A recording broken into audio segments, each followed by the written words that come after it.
Sumba, di Sumba. Berapa hari non di sana? 3 malam, jadi lusa pulang. Udahlah, denger banget. Kan langsung ini kan, ada apa nih? Gitu kayak again gitu. Jadi ya sebenarnya agak males sih nanggepinnya. Cuman kan dari kalian dan teman-teman juga kan nggak mungkin juga untuk nggak jawab terus gitu. Sebenarnya kalau ditanya mah agak nggak happy ya, maksudnya kayak ini kan juga bukan kali pertama gitu kan gitu. Jadi ya yang kemarin aja kita masih proses gitu. Jadi ya udahlah paling ya, jadi sedikit inilah liburannya, aduh ada apa nih gitu kan, kaget tiba-tiba. Terserah, kalau netizen ya bebas kan, selalu diberi tempat gitu. Jadi ya mau gimana, aku juga ya nggak bisa aku lakuin, cuman gini aja, menjalani aja, membuktikan hari ke hari kalau memang ya aku berusaha jadi yang terbaik, jadi diri aku aja gitu. Soalnya yang kemarin juga diproses udah kayak gitu, sambil masih tunggu ternyata ada lagi, jadi ya udahlah gitu. Saya harus bilang begini, yang pertama adalah kedepankan asas praduga tidak bersalah, itu penting ya. Jadi kita jangan memvonis artis G yang bersangkutan, karena wajah itu juga bisa mirip. Saya sebut wajah itu bisa mirip karena wajah seperti artis ini itu sering banget muncul sekarang ya, atau identifikasinya belum bisa dikatakan sama ya, belum, karena masih ada perbedaan yang cukup krusial. Perbedaan pada bibir, perbedaan pada pipi itu cukup beda dengan artis G yang disebut-sebut.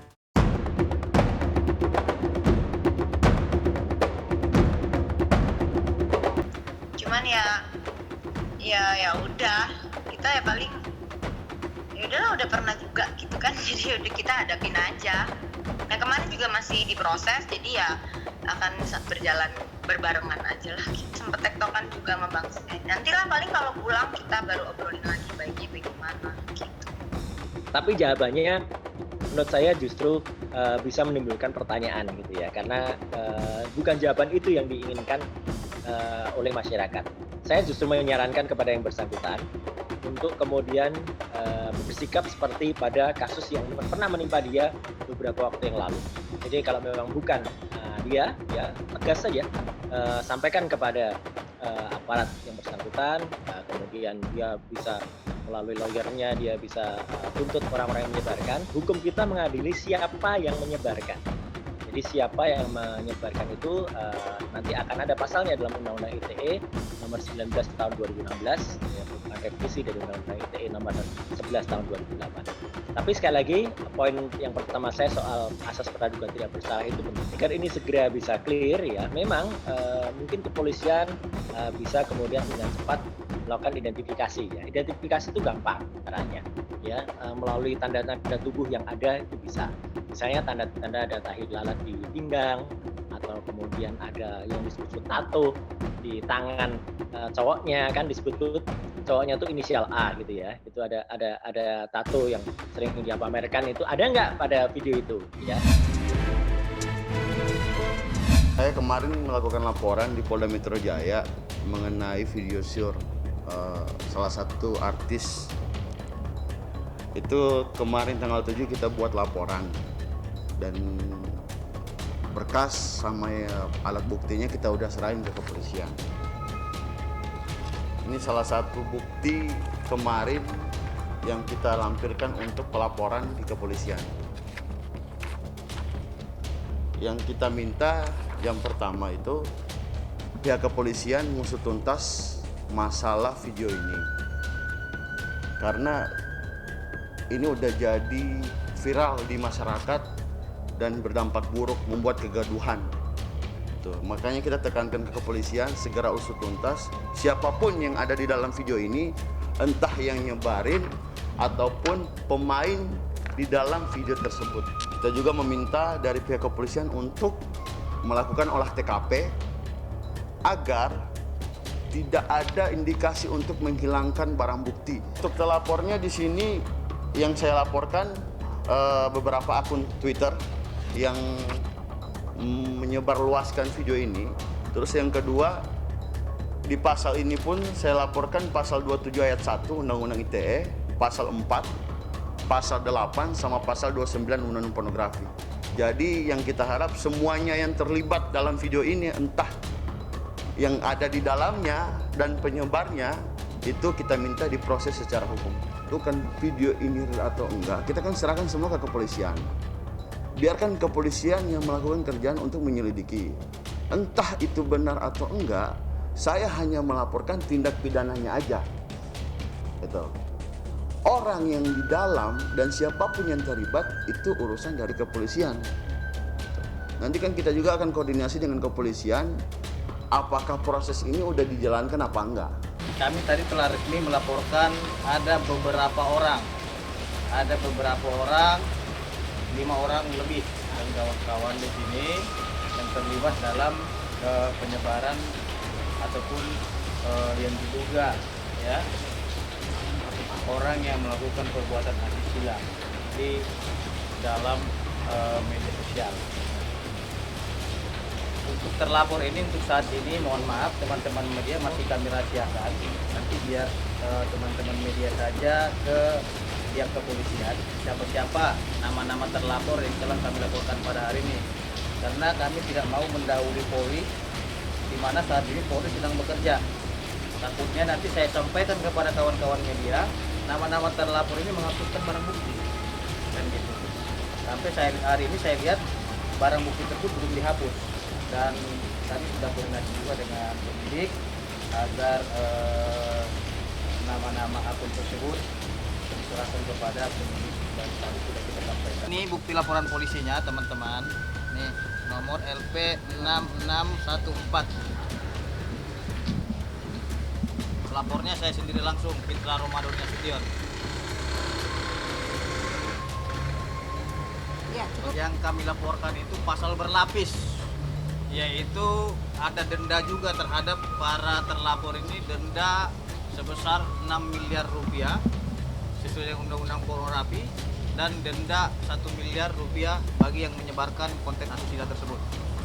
Guna penerangan terhadap masyarakat tersebut agar tidak jadi konsumsi publik, karena dengan video tersebut kemunculan hasrat jahat daripada generasi muda ataupun anak di bawah umur, sehingga dia ingin mencontohkan hal tersebut.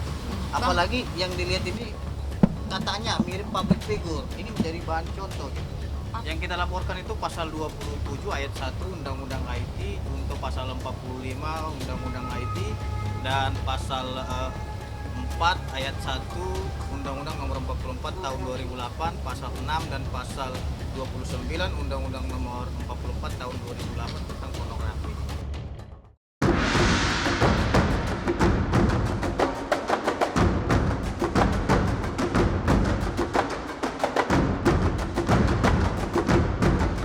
Artis-artis yang merekam hubungan bersebadan, kemudian rekaman itu tersebar, itu harus diusut tuntas dan dihukum seberat-beratnya.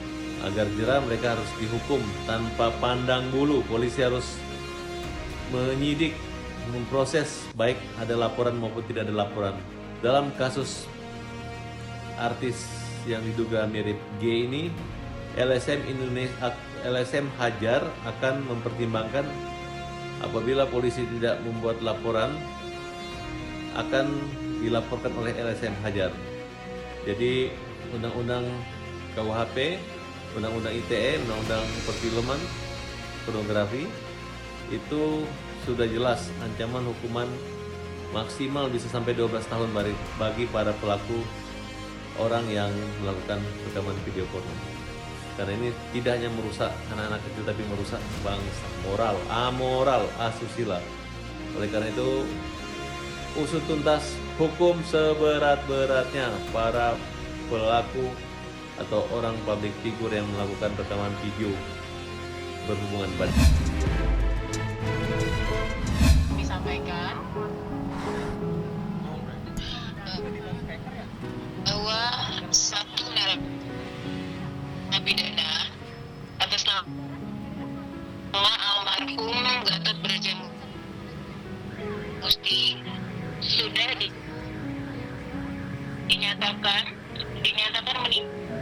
meninggal dunia pada hari ini pukul 16.11 menit waktu Indonesia Barat dirawat dokter rumah sakit Pengayuman setelah sebelumnya dirujuk dari lapas kelas 1 Cipinang dengan keluhan hipertensi dan juga gula darah tinggi, dan juga almarhum dalam kondisi stroke. Sebelumnya ini dilakukan rujuk karena sebelumnya juga hampir 1 tahun ini almarhum menderita stroke dan kondisi menggunakan obat. Dan dalam apa juga sudah siang itu dilakukan perawatan data oleh tim medis dari lapas 1 Cipinang. Sampai hari ini mengeluh lemas, sudah diberi kondisinya juga oleh medis lapas 1 Cipinang. Dikit juga beliau mengeluh hipertensi dan juga gula darah tinggi. Itu dilakukan dalam rangka rujukan ke rumah pengadilan Cipinang, Jakarta. Hingga pada saatnya tadi meninggal, almarhum didampingi oleh putra dari almarhum dan juga kuasa hukum dari almarhum. Dan tadi juga sudah dilakukan serah terima jenazah almarhum tadi sore oleh pihak lapas Cipinang kepada putra dari almarhum. Dan saat ini kondisinya dari almarhum harus menggunakan ambulans dari rumah sakit Pengayuman menuju Sukabumi, didampingi atau bersama putra dan juga keluarga dari almarhum.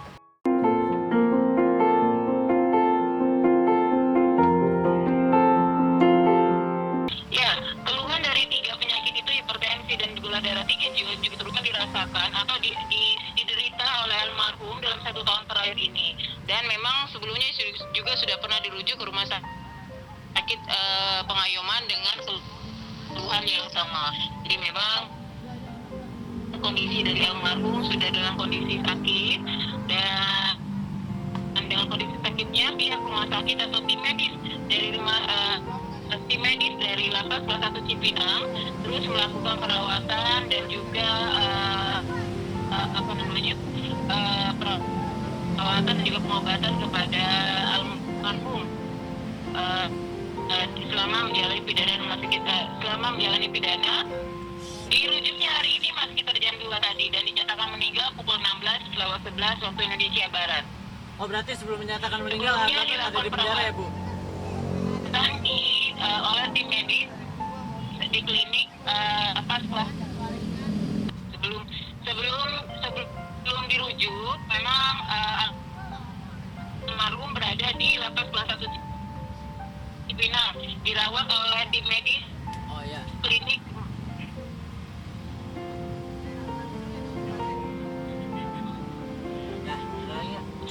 Dilakukan perawatan secara kontinu oleh tim medis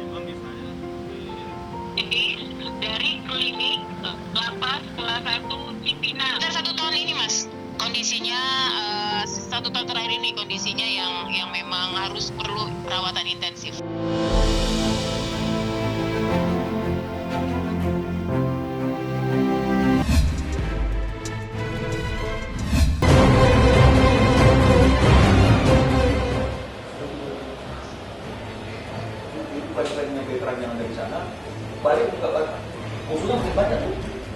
Ya kalau saya merespon baik lah gitu.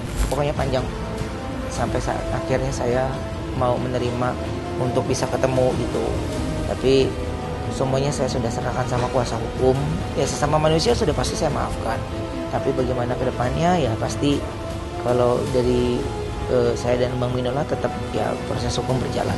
Selera makan, ada Bertrand, anak pungut.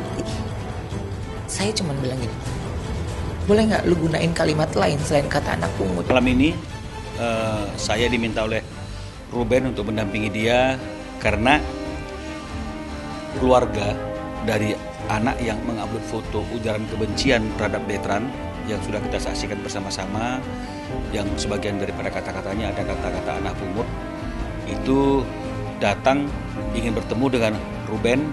Intinya kita sudah sama-sama menjelaskan bahwa tidak ada perbuatan yang tidak ada konsekuensinya. Semua perbuatan sekecil apapun itu ada tanggung jawabnya. Konsekuensi yang kami terima atas kedepannya bagaimana kami terima semuanya.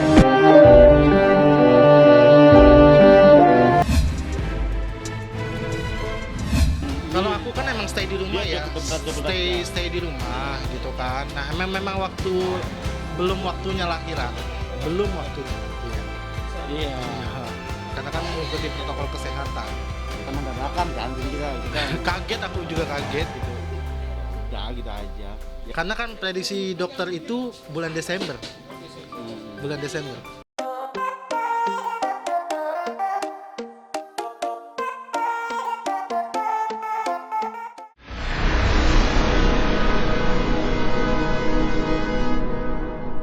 Jadi jangan lupa untuk subscribe Cumi Cumi. Ditekan ya tombol lonceng merahnya.